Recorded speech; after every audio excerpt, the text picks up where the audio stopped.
says, I've had success with this program. I've lost more than 30 pounds and I've lowered my blood sugar to usually an average of 100. That is awesome. And Dr. Saunders, let's talk about those numbers a little bit. So she said she's usually at about an average of 100. Where do we want to be? Right around 100 is good. So the optimum place to be, a normal person is between 70 and 90 most of the time. After eating, it can go up to 100, and that's perfectly normal. So 100, right around 100 is still within a relatively normal range. It's not non-diabetic, and there may be some insulin resistance being averaging around 100 instead of 70 to 90.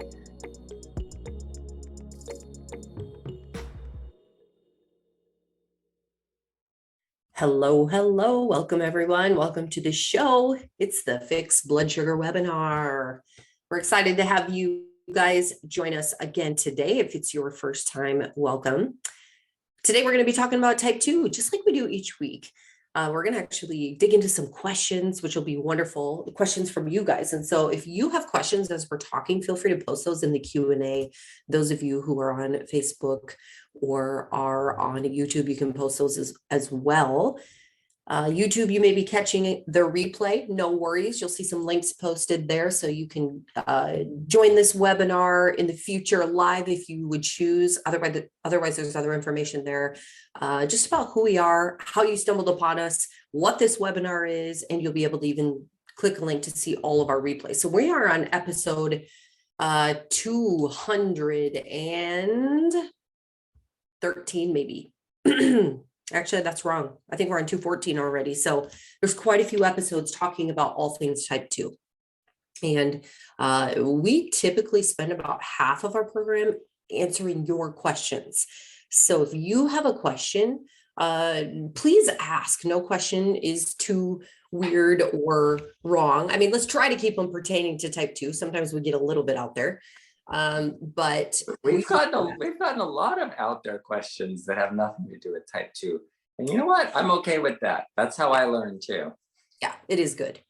But also, if you watch our past episodes, you'll probably find someone who's answered or asked your question as well. In fact, if you go to bartonwebinar.com, that's our hub, you will find our list of top asked questions. Everything from, can I have alternative sugar sources? Can I have things that are sweet? Can I have diet this, or can I have stevia? That question, you know what? We don't get that question as often anymore. So we must have a lot of repeat viewers. But that's a really big question that people want to know. I'll just tell you, no, not in phase 1. I'll just tell you the answer right now. That's the quick version of it. But go check out the questions there because they're very, very helpful. Again, bartonwebinar.com. We typically are talking about the Diabetes Solution Kit in this program. And so if you're not familiar with this is, so Joe Barton and Dr. Saunders met many, many years ago and kind of came up with this plan. Of course, we've edited this a few times, changed some things. But this is our primary focus is on type 2. And this little book right here is very powerful. And it is what Dr. Saunders would recommend for you if you were in his office. In fact, it is what he recommends for many of his patients, but they probably don't get the little book. They have to take their own notes. So this is a really good option to kind of set you on the right path. And we're going to talk about this stuff today. But one thing I want to mention is that phase 1 is where you start in this book. Okay. And phase 1 is, well, maybe Dr. Saunders, could you tell us a little bit about phase 1? What is happening in phase 1? And maybe a disclaimer, because I forgot. Okay. So everything we talk about is for general information and does not necessarily apply to you specifically. So use the information properly for your own self. Phase 1 is a detox. That's all it is. It's that simple. So think about it this way. You have if you have type 2, not type 1, this is just type 2. If you have type 2, you are toxic. What are you toxic on? Well, number 1, you're toxic on sugar, glucose. And by glucose, that means starch too. So bread, cereals, pasta, rice, corn, anything that's a starch is also sugar because it becomes sugar in the body. So anything that becomes glucose in your body, is it's too much. Toxicity just means too much. If you drink too much water, you could die, and it's happened, more than once. If you have too much of a good thing, it's a bad thing. So getting enough, but not too much.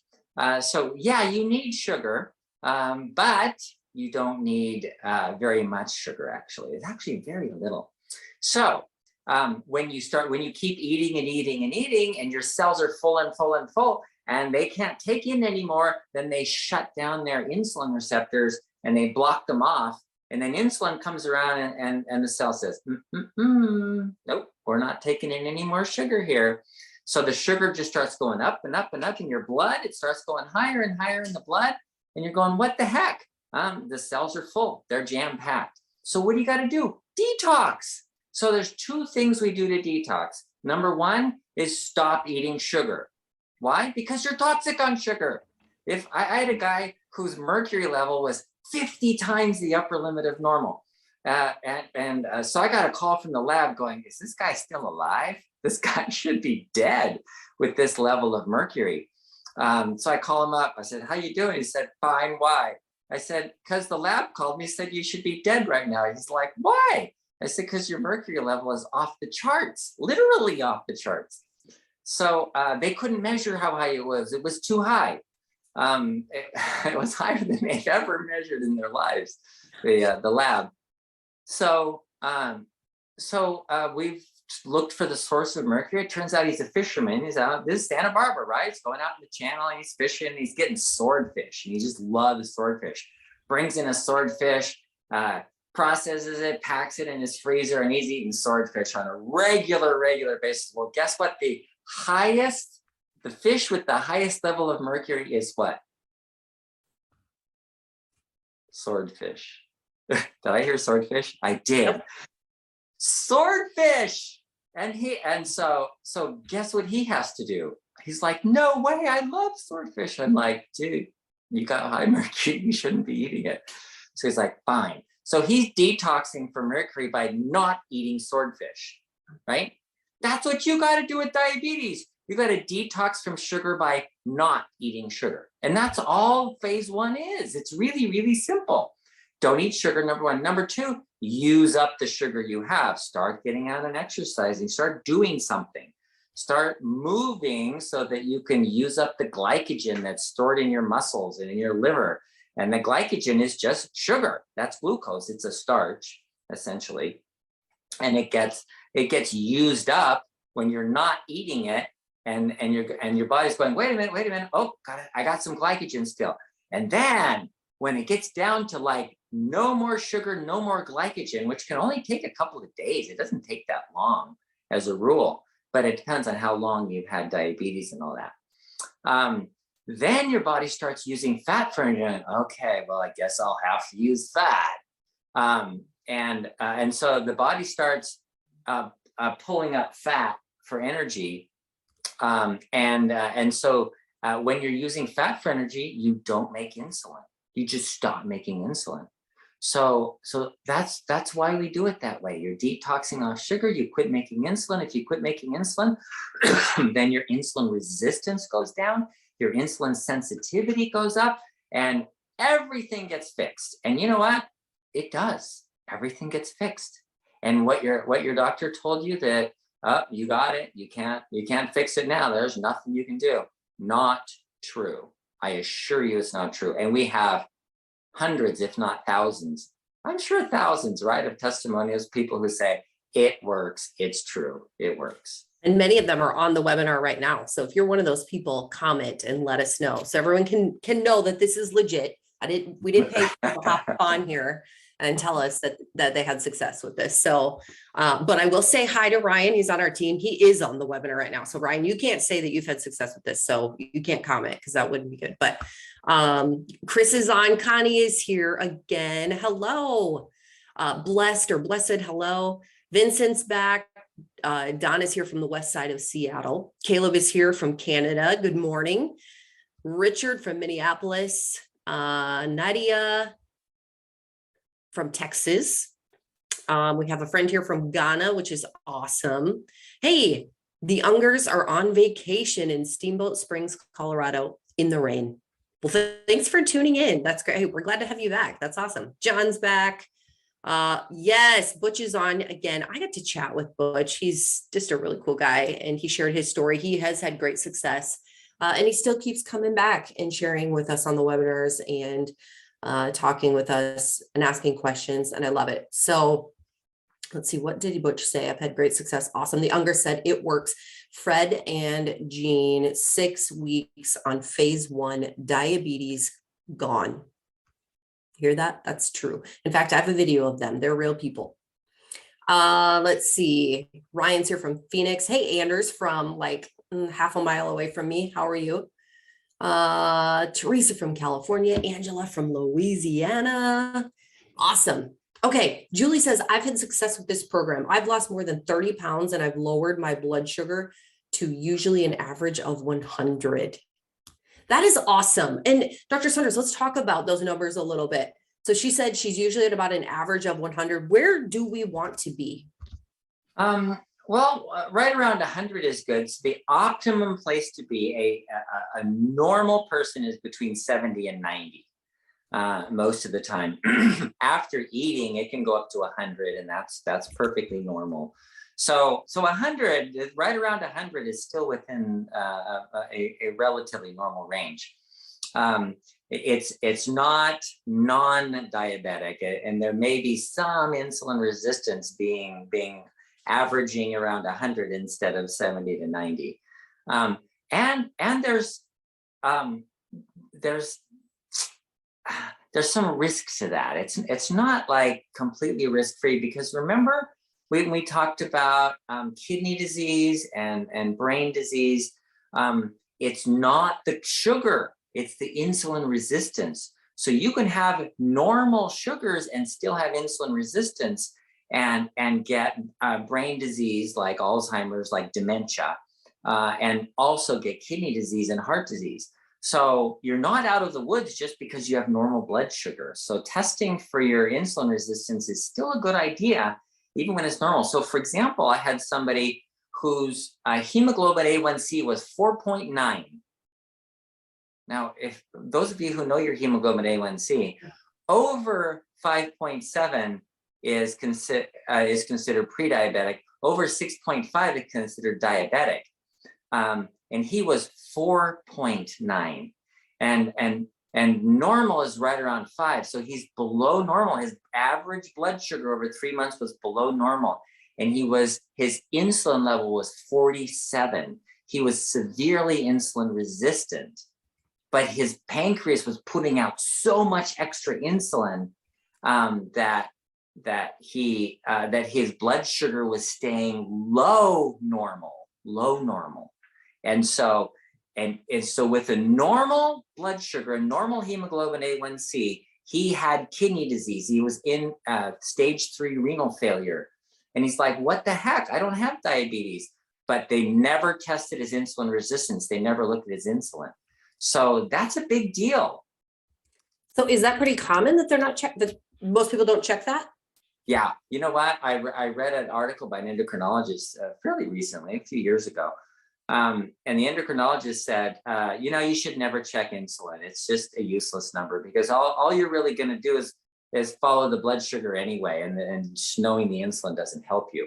Well, it certainly does help you if you want to reverse the diabetes. But if you want to just control blood sugar, yeah, you don't need the insulin. So we're not talking about controlling blood sugar. We're talking about reversing the process so you don't get kidney failure and heart failure and Alzheimer's disease, dementia. So what should those normal insulin numbers be? So a normal fasting insulin is right around 5. It should be less than 10, but ideally right around 5. So 3, 4, 5, 6, 7. So somewhere in there is kind of normal. A fasting C-peptide, which is the pancreas function for how much of the insulin the pancreas is making, is between 1 and 2. So 1 point something is 0.8 is okay. So, but it should be right around 1. on the C peptide. All right, I got to add this to my notes. Okay, hold on. Can't think and type. Yeah, nobody can. See, the brain is not made for multitasking. Nobody really multitasks. What we do is we flip from one thing to another. You can go back and forth, back and forth, back and forth. Or Really we can good have at that. Yeah, of course. Women are better than men at that. Actually, men tend to stay focused on one thing, and everything else gets blocked out. And women are able to go back and forth better because actually women have more connections between their left and right brains. Isn't that interesting? You heard it here first, guys. You heard it here first. Okay, we'll record that for a YouTube short later. Take notes, Eric and everybody who's on. Okay. Anyway, let's see. Valerie is here from Canada. Say hello to all. Delmont is here from California. Julie said, I did, however, have a bit of craving for sugar lately. And that happens. We talk about that a lot, which isn't fun. Well, you know what, I have that issue. I've told people this before. I was the kid that scraped candy up off the sidewalk that was melting in the hot sun, and I would eat it, half eating candy and stuff. I was that kind of a kid, and I still, I have a sweet tooth like crazy. Cinnamon rolls are just like, wow. I haven't had one in years, but what I found is replacement. So I replaced my Skittles with raisins, and then I realized that the raisins were just as bad. So I replaced the raisins with almonds. And so, I eat like a handful of almonds and I'm good, and it works. So, or if I don't have almonds, I have the baby carrots. That's what I actually have for lunch today. So the baby carrots work too. And so I get that, you have a craving, and what are you going to do? Sometimes you walk into the kitchen and go, I gotta eat something. I can't eat that.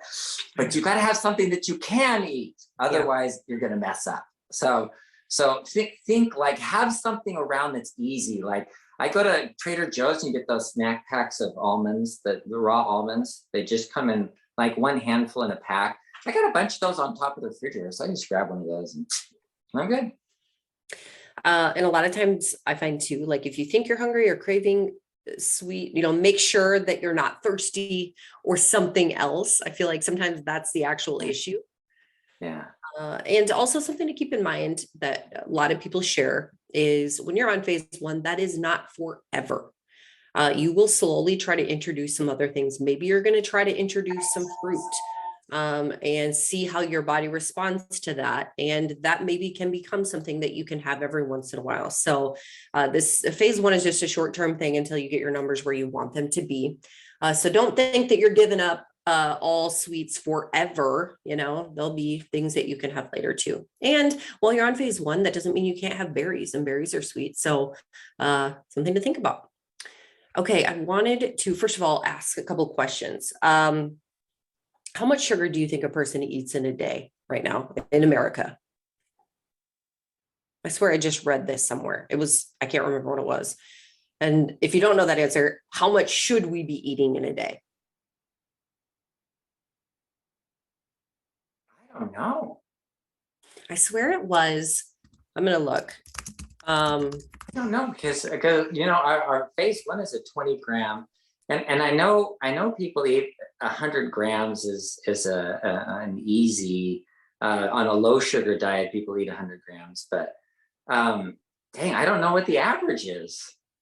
I think it was huge. I just don't remember for sure. I was going to see if you knew. So according to the American Heart Association, which I'm not exactly sure what this is in reference to exactly, but it said men should consume no more than 9 teaspoons, which is 36 grams of added sugar per day. And for women, the number is lower, 6 teaspoons per day. So consider that 1 12-ounce can of soda contains 8 teaspoons of sugar. So 1 can of soda is over the number of grams of sugar that you're supposed to have in one day, or that you can have. Yeah, so that's just interesting. That the American Heart Association recommends. Yes. Yeah. Yes. So I don't know. I don't even know where I saw it, but I just thought it was interesting, especially here in America. I know that I've never thought of that. that's added sugar. They're not counting starches and Yes. breads and cereals and all that stuff. So they recommend things like, Cheerios. You guys, Cheerios is not a whole grain. They say, oh, this is whole grain. Well, yeah, they make it with some oat flour, some whole oat flour, but it's modified cornstarch is what it is, with a little bit of oat flour in it. So and the American Heart Association recommends it. So it's just sugar. That's what it And it is is. it's crazy to think that that is what is pushed for children to eat in the morning before they go to Yeah. school. Yeah, sugar. Yeah. Anyway, Oh. okay. Go ahead. I always loved going to my grandma's house because she had Apple Jacks. I loved Apple Jacks. So then for years I didn't eat Apple Jacks. And one day I was at a camp or something, and they had those little boxes, and one of them was Apple Jacks. Gosh, I missed that. I used to love this when I was a kid. So I got one. I poured it in the bowl. I poured milk on it and took a bite. And I'm like, it tastes like chemicals. This is awful. I kind of forgot about those little boxes. They were so cute and fun. We didn't get those very often, but I do remember that. Okay, I'm going to read this question here from Larry, and some of you will be able to relate to this, and so it'll be fun to chat about. But Larry says, when I wake up first thing in the morning, I'm usually in the double digits, which is a good thing, I'm sure. Anymore, my main breakfast for some time now is bacon and eggs.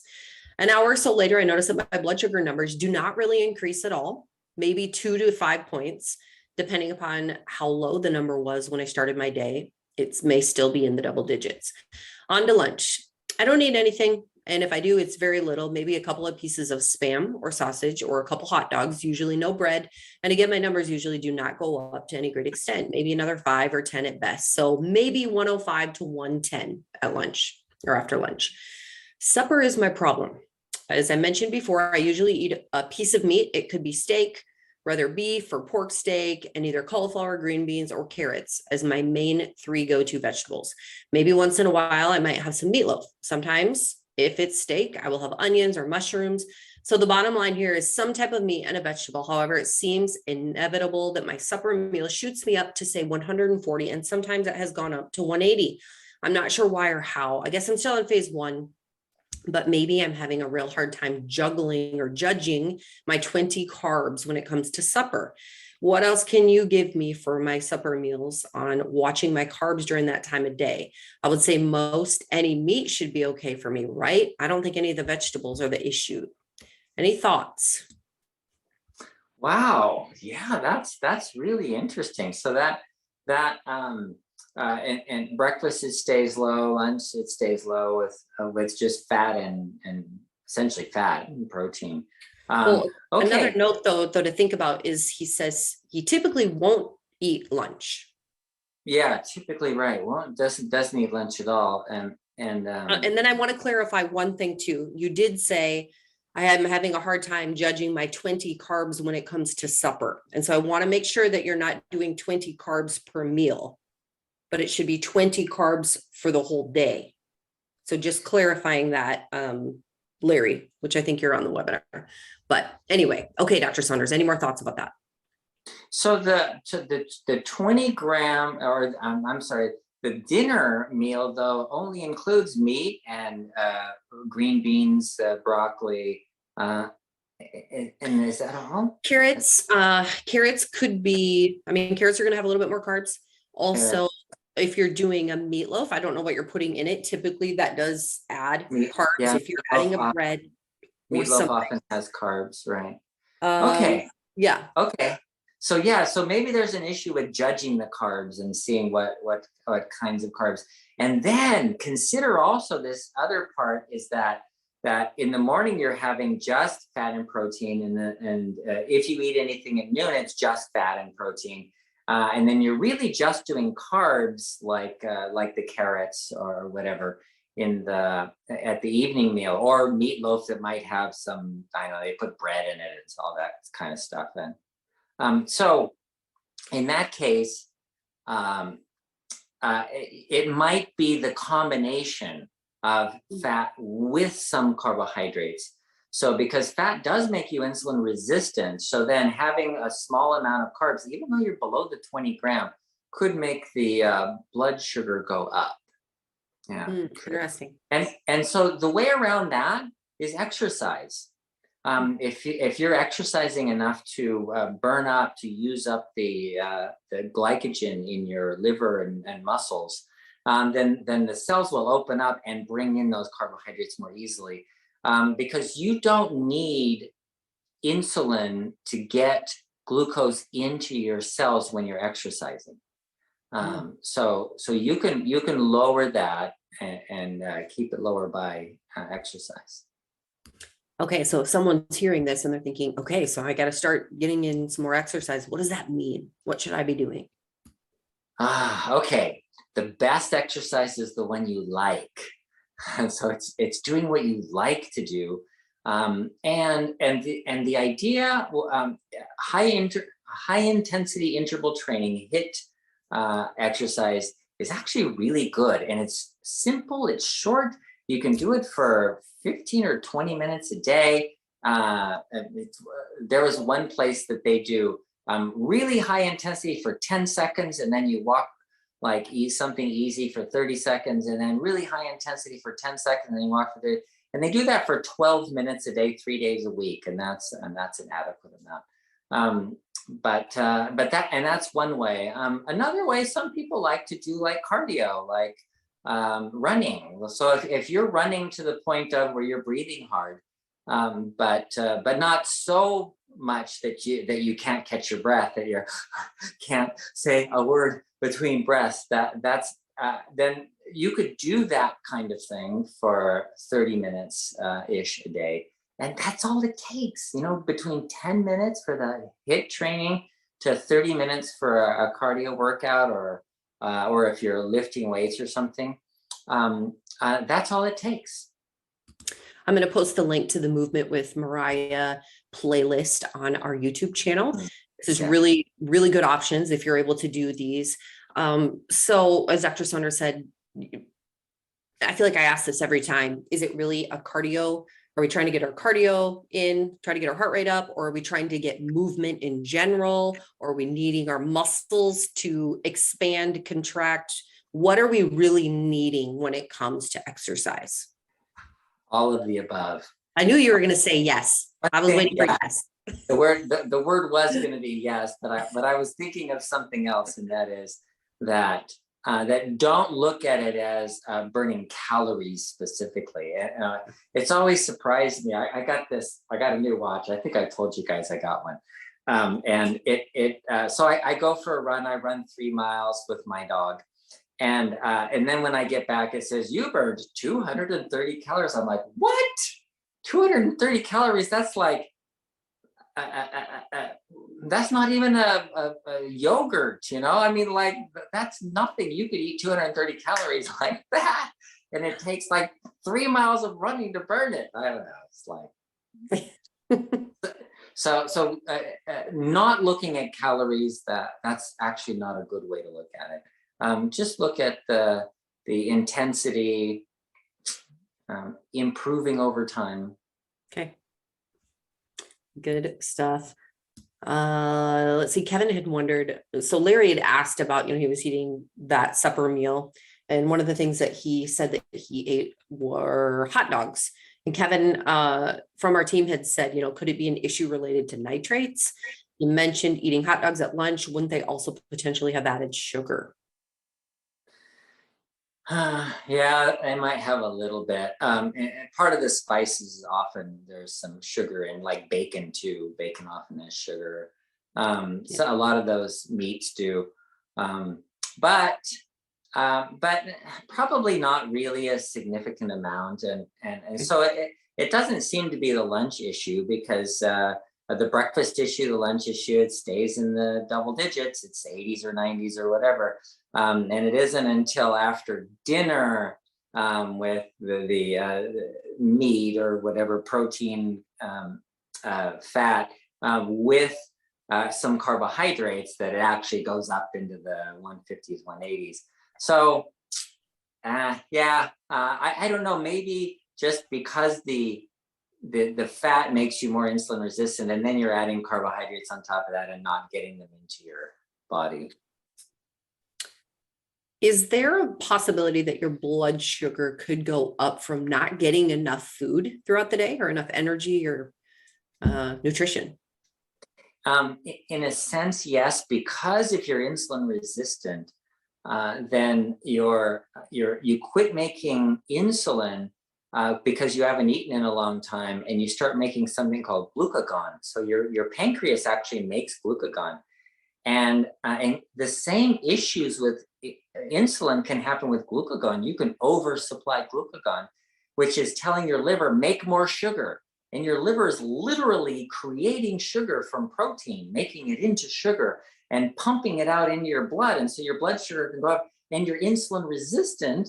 So that your cells aren't taking it up very easily. And so it instead of going up and then your cells start bringing sugar in, it just keeps going up. So yeah, we've had people, and that's kind of like the sunrise effect, where every morning, sometimes people say, I went to bed, it was, 75. I got up in the morning, I didn't eat anything all night long. I got up in the morning, it's 130. What the heck? Yeah, that's the sunrise effect, where your pancreas is making glucagon that tells your liver, make more sugar, more glucose. So it's pumping out glucose, and you're insulin resistant, and you release a bunch of cortisol that makes you more insulin resistant. So you have that combination of effects in the morning. I just had another thought about that too for Larry. I wonder, Larry, you had said that you sometimes or often skip lunch. I wonder what would happen if you ate your breakfast, ate whatever you typically have for supper for lunch, and then skipped your evening meal. Ooh, the 6-10 reset. I wonder if your numbers might look better. Might be something to try. It's a little experiment. You let us know, Larry, if that makes a difference. I know Dr. Saunders really supports the 6-10 kind of eating, so maybe that would do something. Okay, so many questions coming in. This is great. Okay, so Susie is asking, why is everyone saying to get off of metformin?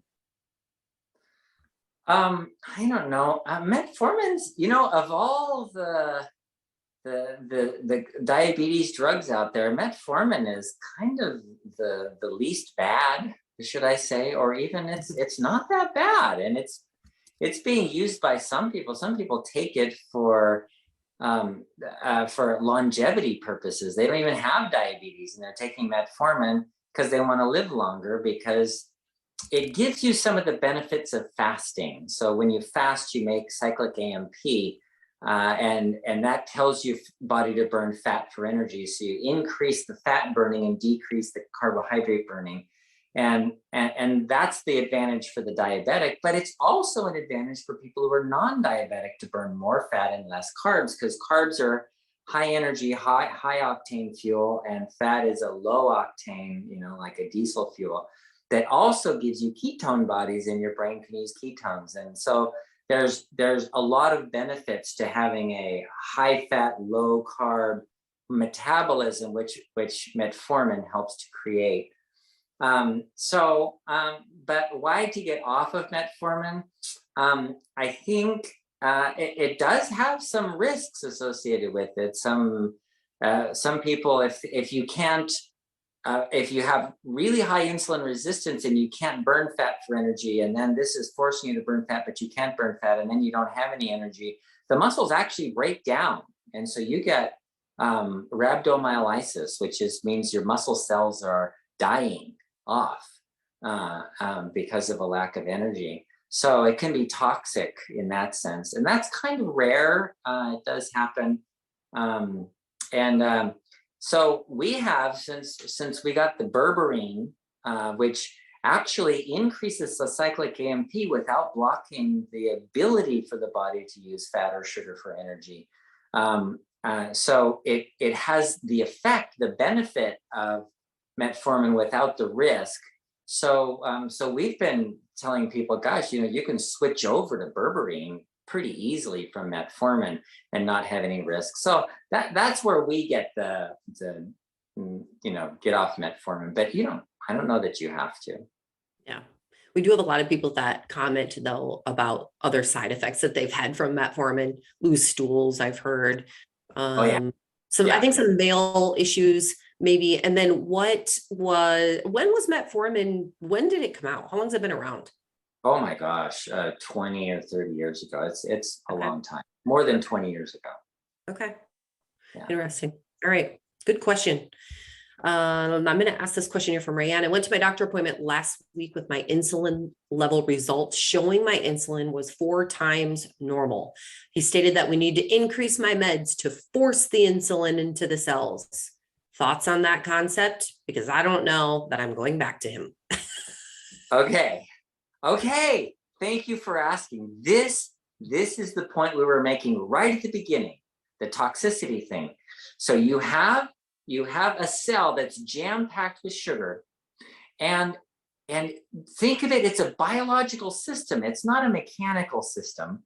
It's biological. And in a biological system, there's like room for more, kind of room for more. So when I'm saying the cell is resistant, meaning it's not making insulin receptors, that means instead of having 10,000 receptors around the cell, there's only 1,000 receptors around the cell. Okay, so we're decreasing by an order of magnitude. And that's the way to look at biological systems. So your doctor's right in the sense of, if you increase the insulin dramatically, you can force the sugar into the cells. But then what do you get? You get a fatty liver disease. Because your muscle cell, your liver cells are dying. And then you get Alzheimer's disease because you're getting insulin resistance and you can't get sugar into your brain anymore because that can't cross the blood-brain barrier. So that idea of forcing it in is counterproductive to what you want to do. You want to become more insulin sensitive, but that's going to make you more insulin resistant. Okay, does that make sense in the you think of toxicity? So the doctor's not wrong, but it's a misguided treatment that only focuses on what's the current blood sugar right now, as opposed to the big picture to say, hey, how can we get the insulin resistance down and have normal blood sugar? Very good question. That's very interesting. Okay, Verna, this is another great question. How much we talked about not eating, and if that not eating enough and how that can maybe affect your blood sugar levels. Verna is asking, how much does portion size affect my blood sugar levels? My standard breakfast is very low carb, but it is a fairly good sized portion. Well, it affects it. The more you eat, and we don't think about this often. Fat doesn't cause a significant, almost no effect on insulin, but protein does. So if you're eating a big portion and you're eating, my son eats like a dozen eggs in the morning. He'll crack a dozen eggs and eat that. And you think about that, that's almost pure protein. That's a lot of protein. And so that amount of protein is also going to stimulate a rise in insulin. And so it's going to contribute to insulin resistance. So yeah, too much is still a problem. Okay. Potentially, at least. I had another question that came in our Facebook group. It's called Barton Webinar, and it's a group where those of you who are on this webinar can get together and chat about things, give each other ideas, inspire other people, etc. Share your stories. But someone had asked, I don't have it in front of me, but what is it exactly in synochroma and berberine that is so good for you? Okay, it's not good for you. And you should not be taking them as a this is good for me kind of thing.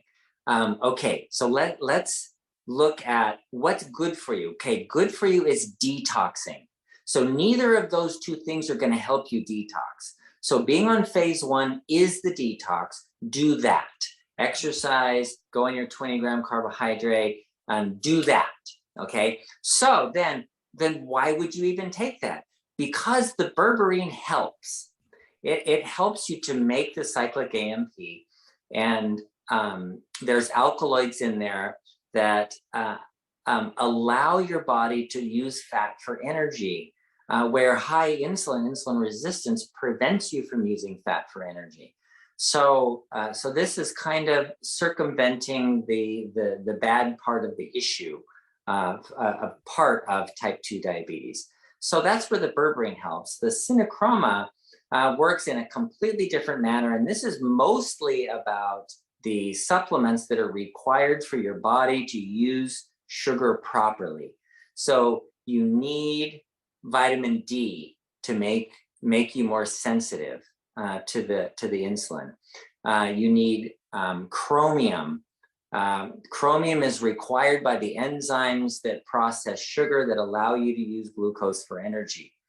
And you need vanadium and selenium, and vitamin K is added in because you're going to take vitamin D.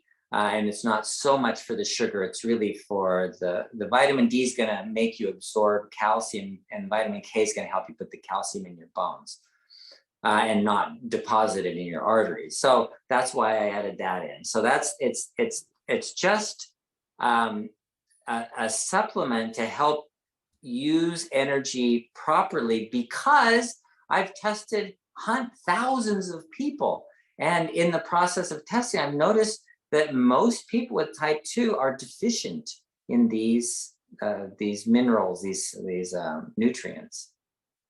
And you can use code webinar25 to save 25% on any of those supplements. If you go to bartonnutrition.com, you'll find all of those there. And there are probably, I don't even know how many more questions we probably have that you just heard your answer, because we get asked this all the time. Some people will say, I just started taking synachroma for 3 days. It's not working to lower my blood sugar. What's happening? And, but here's the other part of that. It actually has worked for some people that quickly. And because they, like Dr. Saunders has said, because they were deficient in those things. So anyway, or I should say, because they were deficient in those things, it caused their type 2. Is that okay to say? Right. So, yeah, anyway, but you can go again to bartonnutrition.com, code webinar25. Make sure that webinar25 is one word, and that will help you to save 25%. So, all right, moving right along here.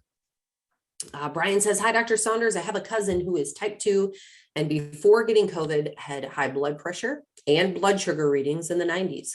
After COVID, blood pressure went, I can't say that word, but I just did. After COVID, again, blood sugar went to normal, but now blood sugar readings consistently around 175 and can't get it down again. Invited him to the webinar and to check out the solution kit. Thanks for all that you do. Any thoughts about maybe how viruses could affect your numbers?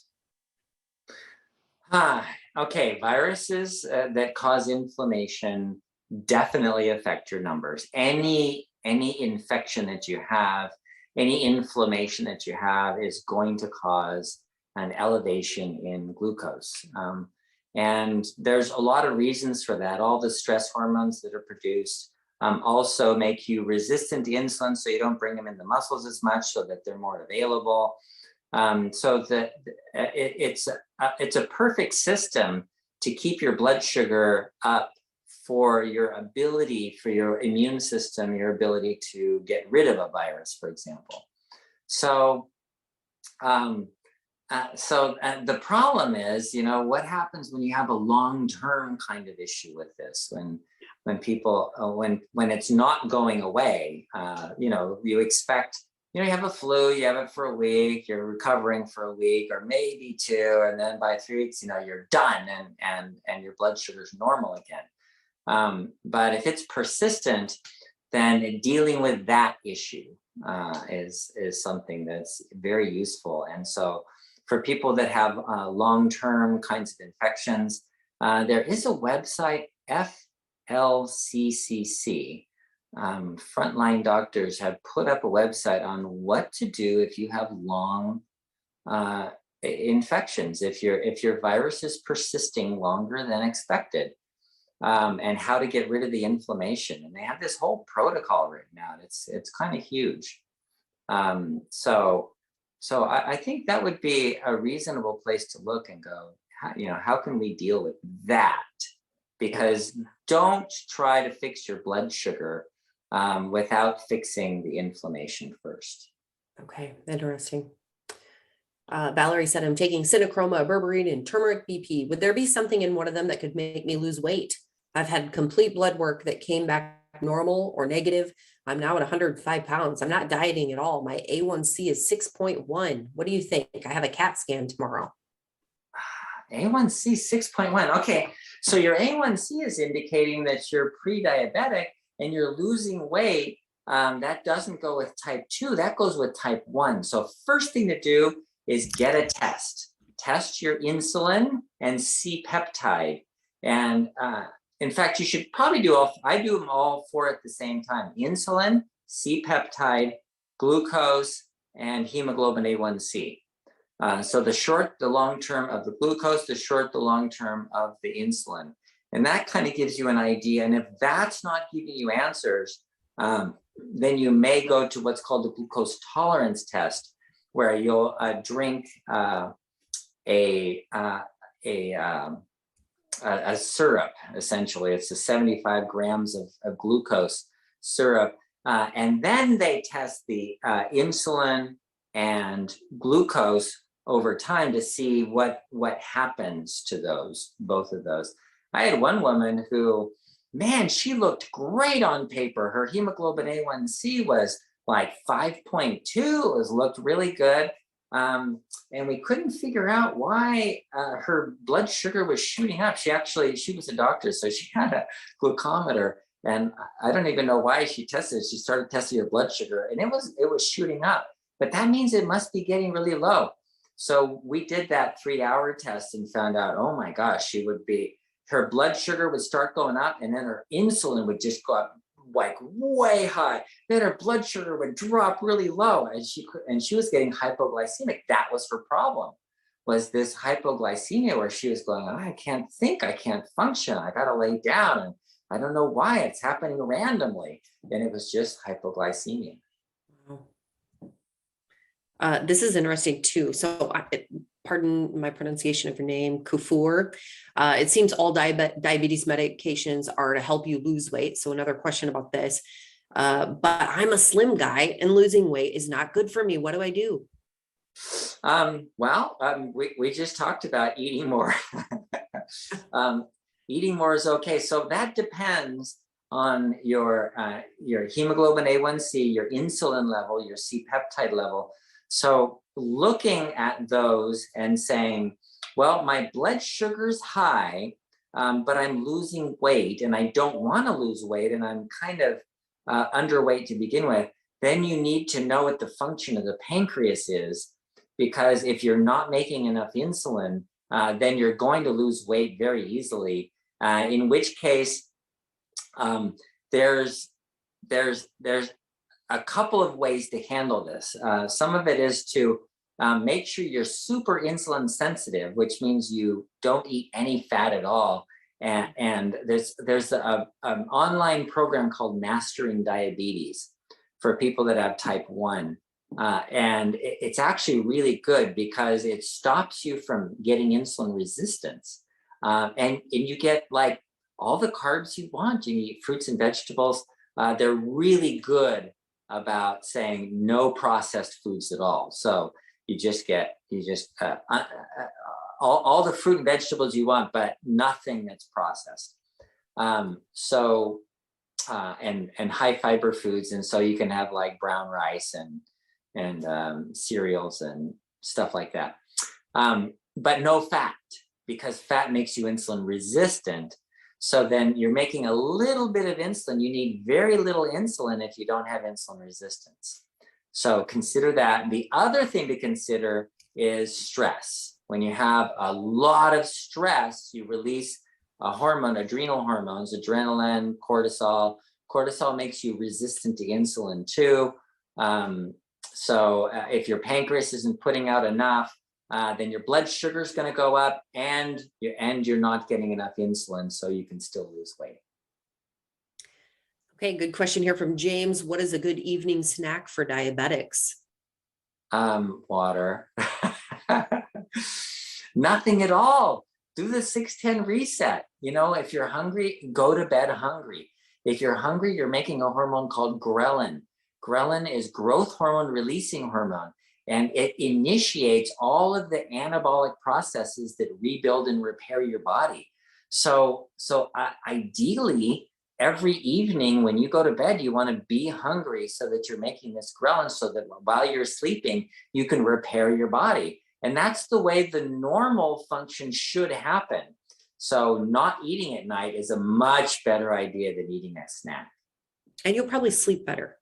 Also, Dr. Saunders talks about this. We've kind of been told that it's good to eat, 6 meals throughout the day or whatever it is, maybe even more. But that's really not what you talk about with this program. You're really concentrating on eating 2 to 3 meals a day at their regular times, and maybe even skipping the third meal more than you would recommend eating every couple of hours throughout the whole day. Correct? Yeah, especially for type 2, remember it's toxicity, right? And you're toxic, and you have sugar going into the cells and not being used up. And so the cells get jam packed and they're just over full of glucose. And so you eat more. What are you eating? Well, you eat glucose. And so where's that going to go? There's nowhere to go anymore. So it just, the blood sugar starts going up. If you eat fewer meals, it gives you time to use up a little bit of sugar, right? And you want to use it well. Here's an interesting question from Janice. I can raise my blood sugar 30 points by just drinking water. How? I don't know. I wonder what's in the water. Because if there's stevia in the water, I could totally tell you how. Yeah. But if it's just plain water, gosh, I have no idea. I don't even know how that works metabolically, because Is it possible to drink too much water and then you deplete yourself of things, and your body freaks out, your blood sugar spikes? I suppose so. People who have low potassium, and then they drink a lot of water, they can deplete their potassium. And that is related to the insulin and sugar. Insulin actually helps potassium get in the cells. I don't know the answer to that. I don't know. Interesting. Okay. Question here from Genevieve. I have to have a biopsy on my uterus soon to see if I have a certain disease. The doctor said I could have the biopsy done in the office, if it can be done, or I can have it done in the hospital. My question is, having type 2 diabetes, what would be the better choice? Do type 2 diabetics take longer to heal? I've never had a biopsy and I don't know if it's invasive, painful, or not. Let me know your thoughts. Okay, the rule is if it's the biopsy of the uterus itself, I don't know why they would be doing that unless they think there's some kind of cancer there. There's an endometrial biopsy. So if they say it could be done in the office, it's probably an endometrial biopsy, which is it's generally not painful. It's generally okay. And if you have diabetes and you're pretty well controlled on phase 1 or something like that, well, even if you're not controlled, if they're telling you that it can be safely done in the office, I don't think that having diabetes is a consideration that you would have to go in the hospital because of that. With any kind of stressor, your biopsy is going to add the stress, so your blood sugar is going to go up, but that's going to be transient, and that should be fine. Okay, I hope I can find this. Yes, Janice said, I seem to be having a problem with dairy products. They raise my blood sugar big time. Sugar is not a problem for me, but dairy and some starches are. What else? What can I do to help this problem?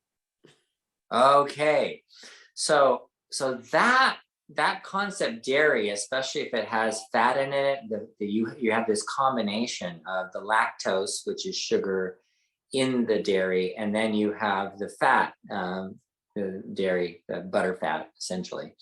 And the fat makes you resistant to insulin, and then you're adding the sugar in. Dairy also has protein. So if you're having some kinds of protein, dairy proteins especially can increase the insulin production. And so if you're making more insulin, yeah, but you're resistant to insulin. So I suppose, uh, and some kinds of starch, she says, right? Mhm. Yeah. Huh. Well, the simple solution is don't eat dairy. Yeah. Avoid dairy and avoid those starches. And it's interesting that sugar doesn't have that effect.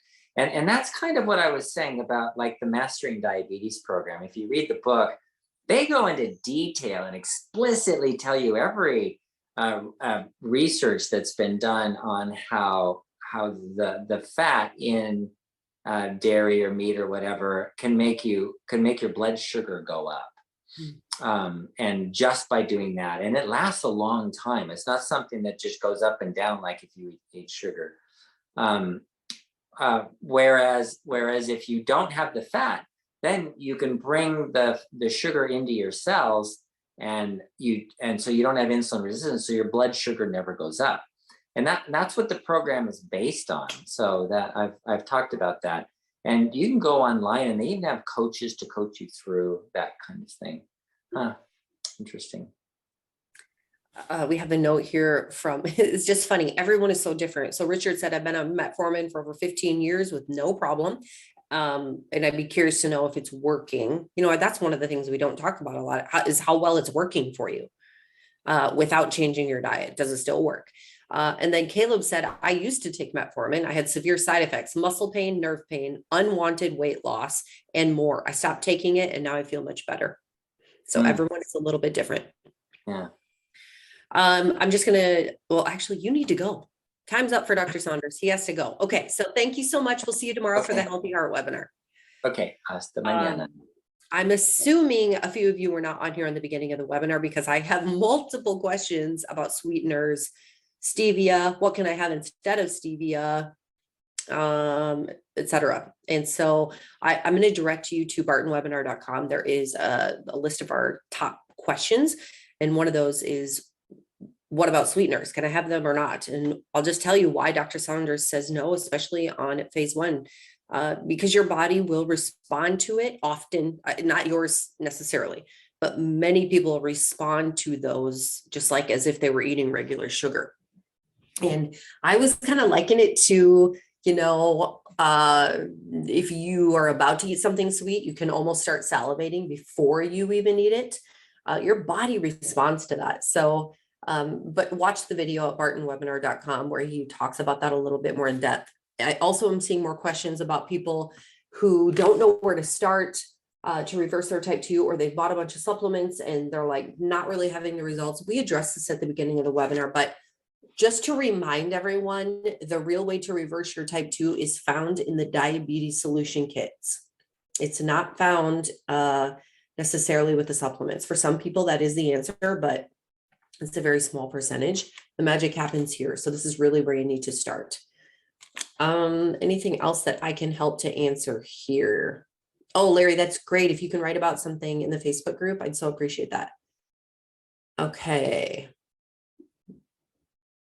There were a lot of questions I know that we weren't able to get to, you guys, so please come back next week and you can ask those there. Otherwise, if you have questions that you think other people in the group could answer, Barton Webinar is a really good group to ask those questions. It's really a place for you guys to talk together to figure out what's worked for you guys. We can't really answer any doctor-related questions, of course, like we can on this webinar, but a lot of you are able to give great feedback to each other. So that's what that place is for. So feel free to ask questions there. Okay. Again, a reminder, bartonwebinar.com, use code webinar25. You'll save 25% on all of the supplements, also the diabetes solution kit. And if you want to register for our Healthy Heart webinar, Dr. Saunders comes back on Thursdays at 12 noon Central Time and does another webinar teaching us how to keep our heart healthy. Or maybe you've already been diagnosed with heart disease and you're thinking, what can I do now? That's what that webinar is for. And so there's really not a reason that anybody wouldn't want to get this information. And so it's been created from your requests and your questions. So come join us for another really good webinar about keeping your body healthy. And we appreciate Dr. Saunders so much because he's teaching us the things that we don't typically get to hear about or learn about. He's always researching and getting real things, real world information from his own patients as well that he can help to teach us. So hop on that webinar as well. It's free, which I think is great for now. I just always say for now. I don't know how long it'll be free, but hopefully for a long time. Okay, that's it for me, guys. Thanks for being here. Thanks for your questions. Thanks for always being kind. There are a lot of webinars that people do where people hop on and they aren't kind. We don't have that problem here. We have no problem with you guys. You guys are all great and courteous and kind, and we so appreciate that. So how do we register for the heart webinar? bartonwebinar.com. That will get you a link to register. So go check that out. And I will see you guys tomorrow or next week. Thank you. Bye-bye.